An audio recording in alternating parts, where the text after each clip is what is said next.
بعض دوست کہتے ہیں کہ ہمارے بچے ضد کرتے ہیں کہ ہم نے روزہ رکھنا ہے، تو آپ اللہ کا شکر ادا کریں کہ آپ کے بچے، میرے بچے، میرا بیٹا، میری بیٹیاں کہہ رہی تھی ہم نے روزہ رکھنا ہے، بڑی خوشی ہوئی، آج انہوں نے پہلا روزہ بھی رکھا ہوا ہے۔ تو بچوں پہ روزہ رکھنا فرض نہیں ہے، روزہ بالغ مسلمان پہ فرض ہے، تو بچے نابالغ ہوتے ہیں، مگر اگر بچے روزہ رکھتے ہیں تو یہ صحابہ کرام رضوان اللہ اجمعین کے یہ عمل ہے کہ وہ اپنے بچوں کو روزہ رکھاتے تھے، اس لیے کہ ان کو عادت پڑ جائے، بڑے ہو کر یہ روزہ کبھی بھی نہ چھوڑیں۔ تو سن لیں، نبی کریم صلی اللہ علیہ وآلہ وسلم نے فرمایا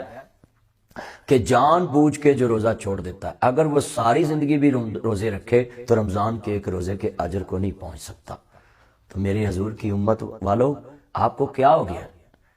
حسنین کے نانا جان کا کلمہ پڑھتے ہو، اللہ سے محبت رکھتے ہو، دین سے پیار کرتے ہو، دین کے لیے مر مٹنے کے لیے تیار رہتے ہو، اور پھر روزے چھوڑ دیتے ہو۔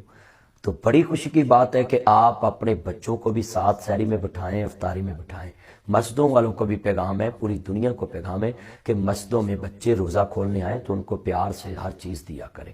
جس مسجد میں بچے جائیں گے اس مسجد میں آنے والی نسل نمازی ہوگی۔ بچوں کے لیے جیسے عربی لوگوں نے فریجیں رکھی، اس میں چاکلیٹ رکھی، اپنی پاکٹ میں چیزیں کھانے والی رکھا کرو، جو بچہ مسجد میں ہے اس کو دیں تاکہ وہ مسجد سے منسلک ہو۔ تو اپنے گھر میں بچوں کو عادت ڈالیں کہ وہ روزہ رکھیں، روزہ رکھیں گے کہ ان نبھائیں گے، کیسی نکے نکے تو کہنے چڑی روزہ رکھے، جی ہمارا آج چڑی روزہ ہے، تو وہ جب چڑی دیکھنی تو وہ چیز کھا لینی۔ تو یہ مائیں عادتیں ڈالتی تھی بچوں کو کہ چلو، اکثر بچوں کو مائیں جمعے کا روزہ رکھاتی ہیں، اس میں یہ فرق نہیں ہے کہ جمعے کے روزے کا اجر زیادہ ہے یا دوسرا، رمضان کے سارے روزوں کا ہی اجر ایک جیسا ہے۔ اللہ کہہ رہا ہے کہ اس کی جزا میں ہوں، تو اب تو کسی روزے کی جزا کا پتہ ہی نہیں کسی کو کہ روزے کی کیا جزا ہے، جب اللہ کریم نے کہہ دیا کہ اس کی جزا میں ہوں، الصوم لی رمضان غفر لہ ما تقدم من ذنبہ۔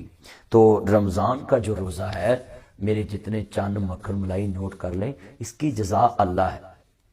تو سب میرے چند اس بات پہ نوٹ کر لیں، چھوٹے چھوٹے بچوں کو آپ جو روزہ رکھا دیتے ہیں، اگر بچے بیمار ہیں تو بالکل نہ رکھائیں، اگر بچے کمزور ہیں تو پھر بھی نہ رکھنے دیں، اگر بچوں کو خون کی کمی پھر بھی نہ رکھنے دیں، اگر بچوں کو شوگر ہے پھر بھی نہ رکھنے دیں، اگر بچوں کو بلڈ پریشر کا مسئلہ ہے کہ بی پی لو رہتا ہے تو پھر بھی نہ رکھنے دیں۔ ہاں اگر بچے صحت مند ہیں، وہ کہتے ہیں ہم نے روزہ رکھنا، پھر رکھ لیں۔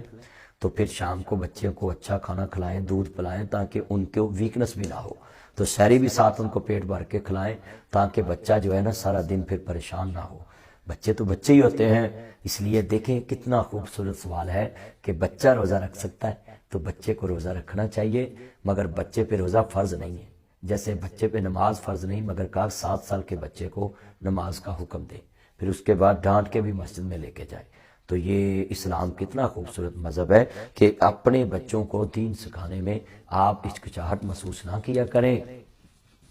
اور نبی کریم صلی اللہ علیہ وآلہ وسلم تو بچوں سے پیار ہی بڑا کرتے تھے۔ حضرت انس رضی اللہ تعالیٰ کہتے ہیں کہ نبی کریم صلی اللہ علیہ وسلم نے مجھے کبھی جھڑکا نہیں تھا، کبھی مارا نہیں تھا، تو لہٰذا مسجد میں، گھر میں، دوستوں میں یہ رواج ڈالیں کہ آپ بچے کو چہرے پہ تھپڑ نہ ماریں، بچے کو کچھ کہیں نہ، ویسے پیار سے جھڑک لیں کہ ایسا نہیں کرنا، ایسا نہیں کرنا، تو بچہ ڈر سے ہی سیکھ لیتا ہے، مارنے سے نہیں سیکھتا، ضدی بن جاتا ہے۔ تو اس لیے بچہ جو ہے روزہ رکھے تو خوشی کی بات ہے۔ میرا چند، میرا مکھن، میری ملائی، روزہ اپنے بچوں کے ساتھ بیٹھ کے کھولنا ہے۔ Thank you.